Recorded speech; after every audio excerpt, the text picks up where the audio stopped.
আজকের এই ভিডিওতে তোমাদের দুটো আপডেট দেওয়ার চেষ্টা করব।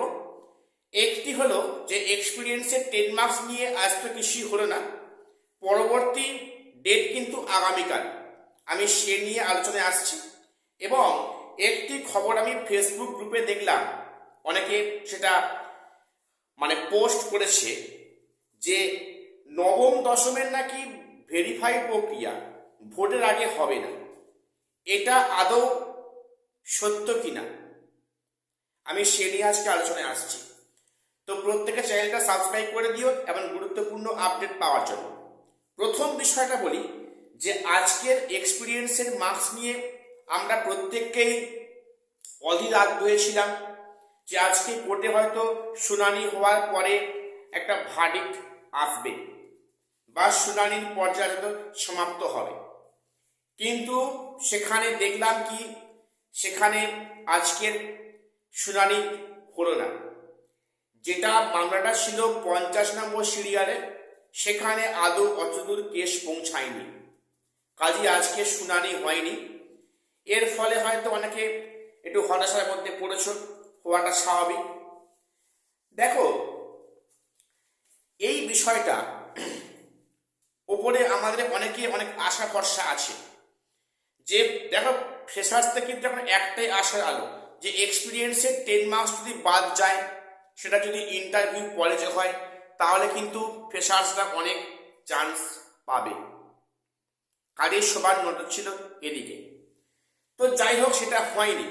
তো বলে রাখি, এই মামলা কিন্তু আগামীকাল লিস্টেড হয়েছে। আগামীকাল অর্থাৎ 11ই ফেব্রুয়ারি এই মামলার পরবর্তী শুনানি লিস্টেড হয়েছে। শুনানিটা আজ কিছু হয়নি, আগামীকাল মামলা লিস্টেড আছে, আগামীকাল শুনানি হবে চান্স খুব বেশি।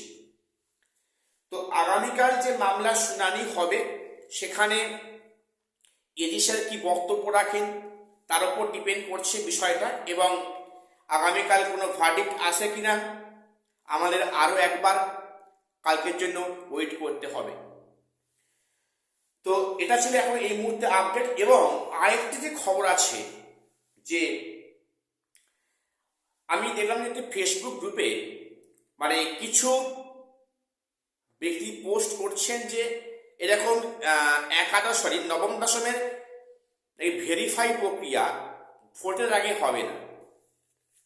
কেন, সেখানে কারণটা কি বলছে না, সেখানে বলছে যে যেহেতু মার্চের হয়তো প্রথম দিকে ভোট ডিক্লেয়ার হবে, কাজেই এই মার্চের প্রথম দিকের মধ্যে 9-10 ভেরিফাই কাজ শুরু করা হয়তো হবে না। এই খবরটা সত্য কি মিথ্যা এই মুহূর্তে কেউ বলতে পারবে না। দেখো, যেটা শিক্ষামন্ত্রী কিন্তু একটা কথা বলেছেন যে ভোটের জায়গায়, যেহেতু এই পরীক্ষাটা একটা অনগোয়িং প্রসেস, কাজেই এই প্রক্রিয়া কন্টিনিউ হবে। এই কথাটা আদৌ সত্য কিনা সেটা আমার সন্দেহ আছে। আর পশ্চিমবঙ্গে ভোট বড়ই বালাই, কাজেই এখানে ভোট প্রক্রিয়া সমস্ত কাজ স্তব্ধ হয়ে যাবে, যেটা হওয়াটা স্বাভাবিক। তো ভোট কবে ডিক্লেয়ার হবে না হবে সে নিয়ে এই মুহূর্তে প্রেডিকশন করা সম্ভব নয়, বা প্রেডিকশন করা ঠিক হবে না। এবং এই এই যে নবম দশমের যে ভেরিফাই প্রক্রিয়াটা আদৌ ভোটের আগে হবে কিনা, বা যেটা বলছেন যে হবে না, সেটা কিন্তু জোর দিয়ে বলা যাবে না। আমার যেটা মনে হয়, তোমাদের আগেও বলে এসেছি, হয়তো ভেরিফিকেশনের কাজটা কিন্তু ভোটের আগে শুরু হবে, ঠিক আছে। তবে ইন্টারভিউ হয়তো ভোটের আগে হবে না, সম্ভাবনা নেই, ওটা রেজাল্টের পরে কিন্তু হবে। তবে ভেরিফাইয়ের প্রক্রিয়া কাজ মনে হয় ভোটের আগে শুরু হওয়ার চান্স খুব বেশি। যে খবরটি অনেকে প্রচার করছে যে হয়তো শুরু হবে না, এই খবরটা একেবারে সত্য এটাও বলতে পারবো না, আর একেবারে মিথ্যা সেটাও বলা যাবে না। তো এখন আমার এইটুকুই আপডেট দেবার ছিল। প্রত্যেকের চ্যানেলটা সাবস্ক্রাইব করে রাখো এমন গুরুত্বপূর্ণ আপডেট পাওয়ার জন্য। এখন শেষ করছি, দেখা হচ্ছে পরে কোনো ভিডিওতে।